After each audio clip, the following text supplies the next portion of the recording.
The wall slide is a very common shoulder mobility exercise that we see all over social media, but I'm actually not a big fan of this exercise for most people initially. The main reason why is that just to get into the starting position, it requires a lot of mobility and range of motion most people don't initially have genuine access to. This creates a very easy environment for people to compensate their way through this from the very beginning of the exercise. The first thing that you need is 90 degrees of shoulder flexion, meaning that the arm gets parallel with the ground.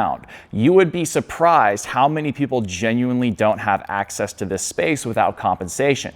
The second thing that you need to do is be able to get into a abducted and externally rotated position. This is again something that a lot of people don't have full access to without compensation. And the compensation for both this and this is to overly flare the rib cage and arch the back in order to get it flat against the wall with the shoulder in that position. This is not going to promote good rib cage and scapular mechanics. The reason being is that the shoulder blade is this rounded structure that needs to sit on a thoracic spine that has some degree of rounding and flexion to it. This allows for the nice coupling of the scapula and shoulder mechanics as the scapula glides on it.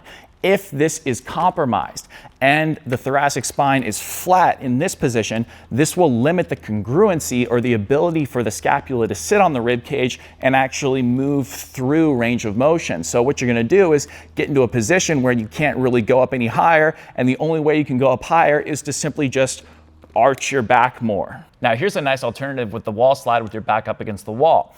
Get about 1 foot length away from the wall, feet hip width apart, and grab a foam roller. Make sure your weight is evenly distributed between both feet, between the heels and the ball of the foot, keeping your whole foot relaxed. You want to start with your arms down by your sides at about a 45-degree angle relative to your trunk. And now here's what you're going to do. Keeping your eyes straight ahead and your sternum bone straight ahead, you're going to very gently push through the roller through the wall, and that's going to push your rib cage very slightly back or push us into protraction of the shoulders. As you inhale through your nose, maintain that position of protraction, you're going to very slowly go up, stopping at the point where if you went any higher, you would have to start to push out your elbows, or you would feel your spine start to arch like this. For most people, it's much less than they think initially. Once you're in that end range position, exhale and bring your shoulders very slowly down, rolling on the outside of your forearm. And if going on the wall was too hard, you could also do this on the ground